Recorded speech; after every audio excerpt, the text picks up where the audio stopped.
Que bom que a boa sorte os trouxe novamente a continuação de nossas leituras. Então vamos lá.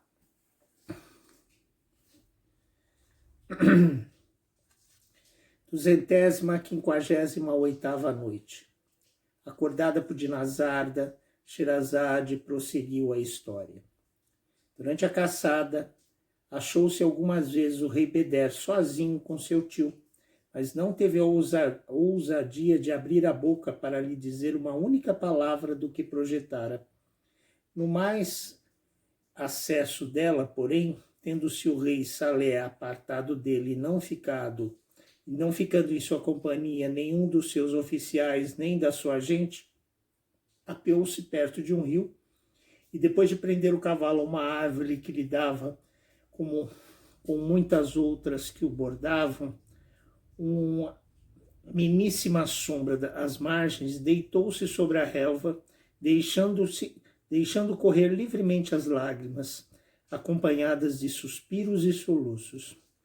Ficou largo tempo nesse estado, engolfado em tristes pensamentos, sem dar uma única palavra.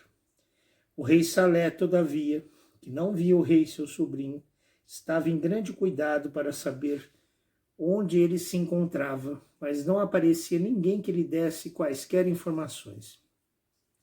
Apertou-se dos outros caçadores e, indo em busca dele, avistou-o de longe. Havia observado no dia precedente, e ainda mais claramente no mesmo dia, que não tinha jovialidade costumada, que estava pensativo e que não era pronto em responder às perguntas que se lhe faziam. Ou se respondia, não era a propósito. Não tivera, todavia, a mínima suspeita da causa dessa mudança. Logo que o viu em tal estado, persuadiu-se que ouvira a conversação que teve com a rainha Gulnari e que estava apaixonado. Apeou-se bastante longe de Beder e, depois de prender o cavalo a uma árvore, deu uma grande volta e chegou-se, sem fazer bulha, tão perto dele que se lhe ouviu pronunciar estas palavras: "Amável princesa do reino de Samandal", clamava ele, "não se fizeram, sem dúvidas, uma fraca pintura da vossa incomparável beleza. Considero-vos ainda mais bela, de preferência a todas as princesas do mundo, do que ao sol, de preferência à lua e a todos os outros astros.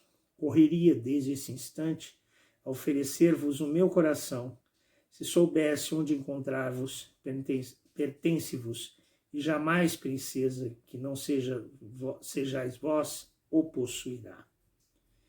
Não quis o rei Salé esperar mais, e aparecendo ao rei Beder, "Pelo que vejo, meu amado sobrinho", disse-lhe, "ouvistes o que a rainha vossa mãe e eu dizíamos antes de ontem da princesa Guiuari. Não era essa a nossa intenção.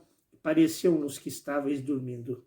"Meu querido tio", replicou o rei Beder, "não perdi uma única palavra e experimentei o efeito que previstes e que não pudestes evitar.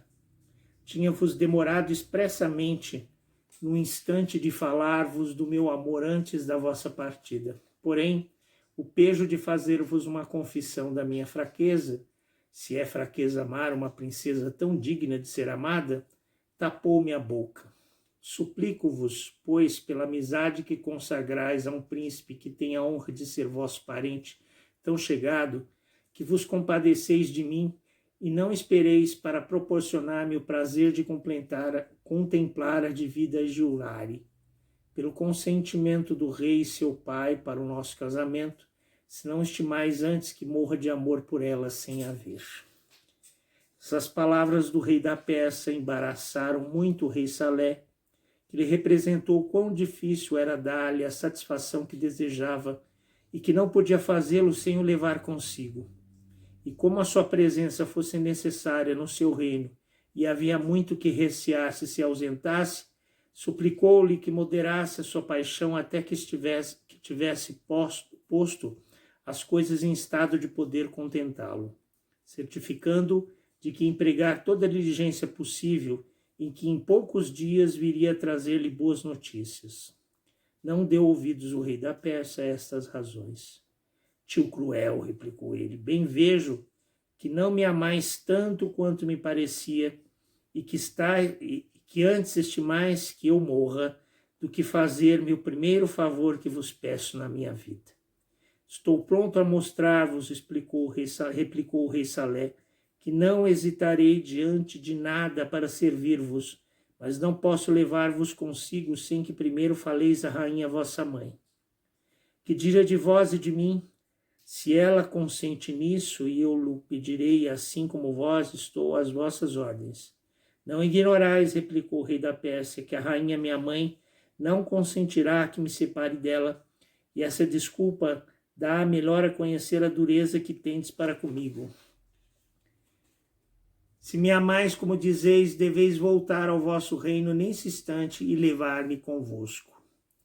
Obrigado, rei Salé, a ceder à vontade do seu sobrinho, tirou um anel que trazia no dedo, em que estavam esculpidos, como sobre o selo de Salomão, os mesmos nomes misteriosos de Deus que tantos prodígios tinham feito pela sua virtude, e, oferecendo-lhe, aceitai este anel, disse ele, metei-o no vosso dedo e não temais nem as águas do mar, nem a sua profundidade.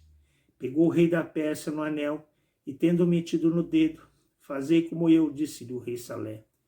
Ao mesmo tempo elevaram-se ao ar ligeiramente, avançando para o mar, que não estava distante, e mergulharam. Não tardou muito o rei marinho a chegar ao seu palácio com o rei da Pérsia, seu sobrinho, que conduziu logo ao quarto da rainha, a quem apresentou. O rei da Pérsia beijou a mão da rainha sua avó, que o abraçou com grande alegria. Eu não peço novas da vossa saúde, disse-lhe ela. Vejo que passais bem, pelo que muito me alegro. Porém, rogo-vos que me deis novas da rainha Gunari, vossa mãe, e minha filha. Absteve-se o rei da Pérsia de dizer-lhe que partira sem despedir-se dela. Certificou-se, pelo contrário, que a deixara de perfeita saúde e que a encarregara de dar-lhe muitas lembranças da sua parte. Sua avó apresentou-lhe em seguida as princesas. Enquanto ele se entreteve com elas, entrou num gabinete com o rei Salé, que a informou do amor de seu neto para com a princesa Guiwari. Só pela narração que, contra o seu querer, ouvira fazer da sua beleza, que o trouxera por não poder desembaraçar-se dele e a cuidar dos meios de lhe alcançar em casamento. Ainda que o rei Salé, a falar propriamente, estivesse inocente na paixão do rei da Pérsia, não foi muito do agrado da rainha que tivesse falado da princesa Guiwari na presença dele, com tão pouca precaução. Não é perdoável vossa imprudência, disse-lhe ela. Esperamos que o rei de Samandal, cujo caráter vos é tão conhecido, tenha mais consideração para convosco do que para tantos outros reis, aos quais recusou sua filha com desprezo manifesto. Quereis que vos despeça da mesma forma? Senhora, replicou o rei Salé, já vos disse que foi contra minha vontade que o rei meu sobrinho ouviu que contei da formosura da princesa Guiwari, a rainha minha irmã. O erro não tem remédio. Devemos nos lembrar que a ama apaixonadamente e que morrerá de aflição e de pesar se de qualquer modo que seja não lhe alcançamos. Não deve esquecer-me de coisa alguma, e visto que fui eu posto-me inocentemente que cometi o mal, farei quanto de mim depender para o remediar. Espero, senhora, que aprovareis a minha resolução de ir ter com o rei de Samandal, levando consigo um rico presente de pedrarias, e pedir-lhe a princesa, sua filha, para o rei da Pérsia, vosso neto. Estou convicto que não recusará isto, e que levará a bem contrair aliança com um dos mais poderosos reis da terra.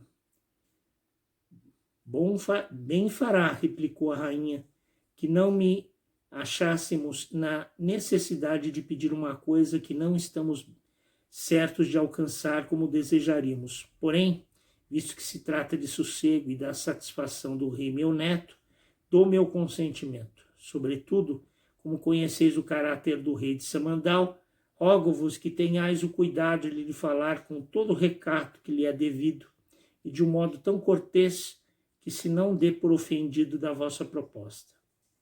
Vendo que aparecia a luz do dia, Sherazade parou de contar a história, preferindo continuar na noite seguinte. Como pode alguém se apaixonar por outra pessoa que nem conhece, só de ouvir falar? Será que Beder conseguirá alcançar a mão da princesa Jiwari? Será que o rei de Samandal cederá ao rei Saleh? Veremos na continuação dessa história amanhã. Aguardo todos vocês. Alabei.